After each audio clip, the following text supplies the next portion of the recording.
Hello, beautiful people, tribe of many colors. Thank you, thank you, thank you for being here. I had to come out here by the lake and get some me time and take in that nature, that good vibration. I'm looking out at the water. There's so much sun finally out here in Florida. For the last couple of weeks, everything's been overcast, so it's really good to finally get a little sun out here, getting as much of it as I can.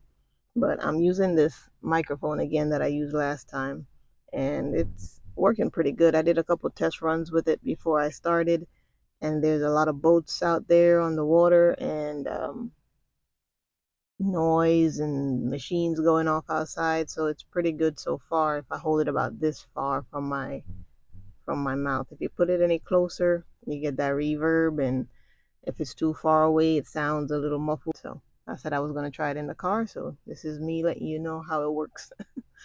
um, but today, let's get to the topic. Hope you're taking care of yourself.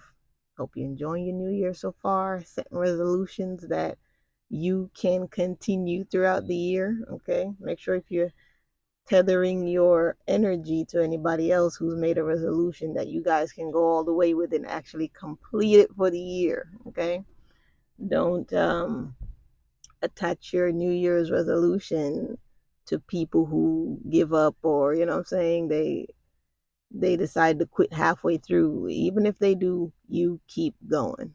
You make the resolution for yourself. You have some people doing it with you, but at the end of the day, you're responsible for going all the way through with your energy to make sure you get the most out of what you need for yourself this year. All right. So today I'm gonna get a little personal. I don't really get personal about my military experience because some of it is still triggering for me, but I'm gonna get personal and tell you all a little story. And what I mean by triggering is, check this out.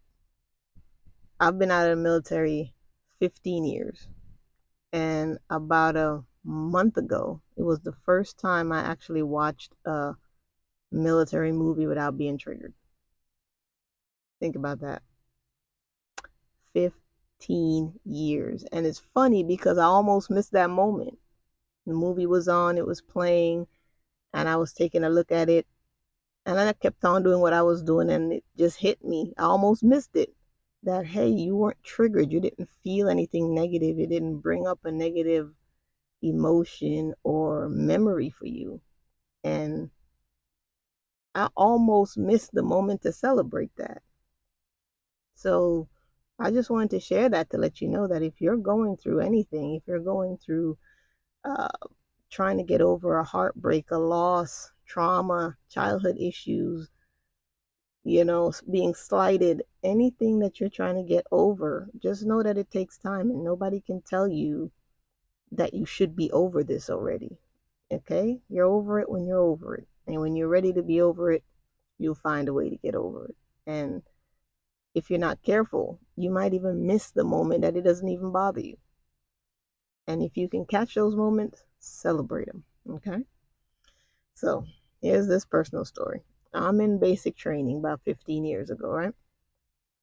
And this is the part of the basic training where it's nighttime.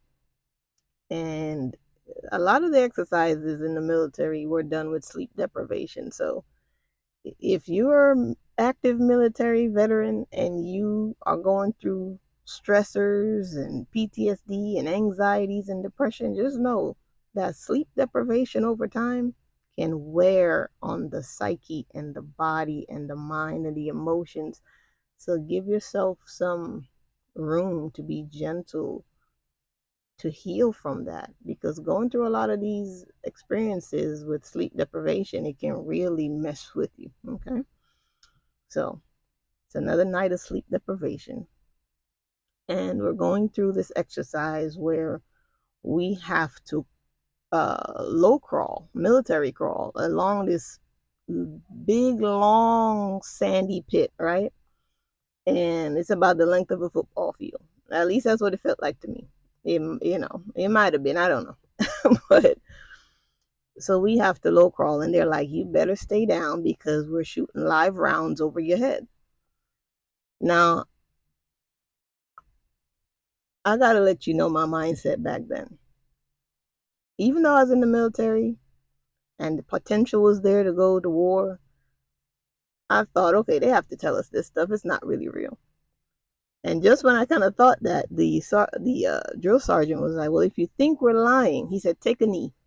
So we all took a knee, and they started firing this gun from way at the other end, and you're seeing the heat from the rounds just fly over your head, just streaking across, across the night sky. And he's like, "Those are live rounds. So if you think we're joking," he said, "we're not." All right, then I was like, "Oh shit, this is real, real." And he said, "You're gonna low crawl from this end to the other end." And we all get down, and they start firing, and they're firing this huge gun. I think it was a 50 cal. Do do do do do do do. And I'm low crawling. I'm low crawling. My goal in basic training, okay, because the yelling never really bothered me. I have a black mama, so sergeants, drill sergeants yelling at me, that wasn't a issue. I just had it in my mind, just don't be last with anything I did. That was always my goal. Don't ever be the last one to cross the line, because I saw how they yelled at that person and how they just dug into them. So my goal with every exercise I did was to never be last. So we're low crawling. And there's this girl who is, she was ahead of me, and then I started passing her because she got tired and she was crying and she was saying, "I can't do this." And I'm watching everybody else just go up ahead. And I ain't gonna lie to you, I was tired too. I was tired. And my rule was just don't be the last one. But, something touched my heart when I heard her crying that she couldn't do it. And I slowed down and I started low crawling with her, and I was like, "You can do it, man. Come on. We could do this together." And they're yelling at me to keep going, to not stop. And I didn't. I didn't keep going, and I didn't leave her. I stayed with her, and we did it together because the yelling didn't bother me. And the threats didn't bother me. So she kept stopping, and every time she stopped, I stopped with her. And we eventually, everybody else was at the end waiting for us, yelling, "Come on, come on." And we finally did it together and crossed the line. And, the sergeants kind of gave me a pat on my back, telling me, "Good job."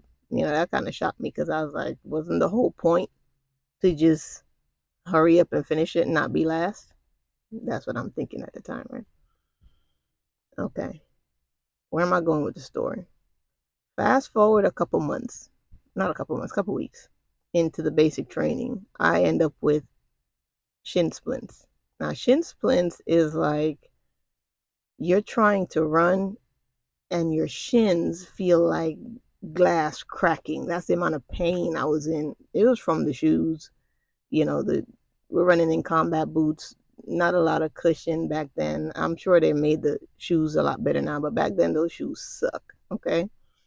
And my knees were hurting, my shins were hurting, and I developed shin splints, which is just a really, really painful, searing pain in your shins every time you run or walk.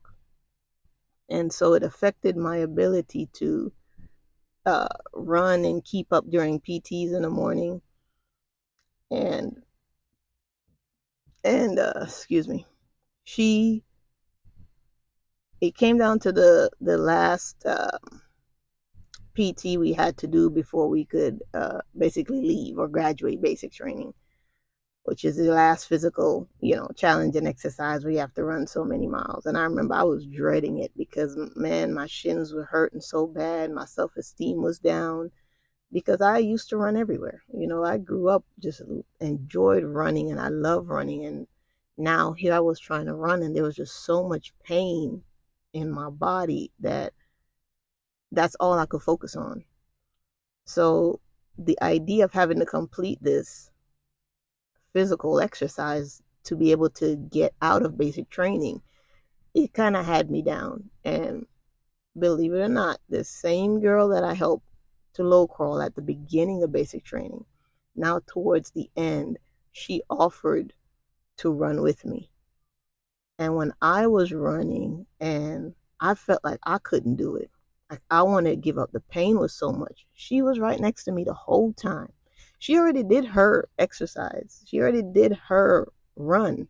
And then she came and ran again with me to help me to pass so I wouldn't have to repeat or stay behind. And she was now the one encouraging me to keep going. So I decided to tell this story because I was guided to share this. That sometimes when you help someone in their time of need, you don't know how the wheels of karma turn for someone to show up for you in your time of need. Okay? The wheel of karma is always turning. So you want to make sure. Hold on. There's a loud little vehicle behind me, so it'll be interesting to see if the mic picked that up. But you don't know how the wheels of karma turn. And you don't know when the help you give to someone that they might be in a position later to help you. Especially when you really down on your luck and you're really out. Man, I'm telling you, the good energy you put out there, the good vibes you put out there, the help and the compassion you put out there for somebody else, it always comes back to you. So that's the moral of the story, is every day you wake up, every opportunity you get to do a good deed for somebody else, to put some good vibrations and helpful energy out there, take it. Because you never know what situation you might find yourself in later where you can benefit from someone returning that favor to you. And those things always stick out to me in my experiences because life always gives you the energy you put out there. It always shows you how you treat people. So treat people with respect, treat people with kindness, help them out when you can. It always comes back to you. So I'm sharing that story to encourage you to keep doing that. If you're the person that's always helping others and you feel like, man, sometimes people just use you and they don't show up for you, don't ever let that discourage you from being who you are. You're not ever going to be the nicest, kindest person and always get it back from the person that you give it to, but you're going to always get it back from somebody. Okay? The universe is going to always speak to someone to show up for you when you need them the most, and that's what's important. So keep being your best self. Don't be discouraged by others, right?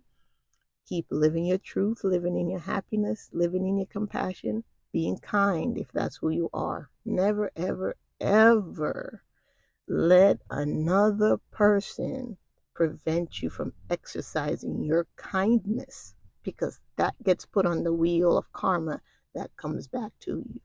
Okay? So just wanted to share that story. Okay?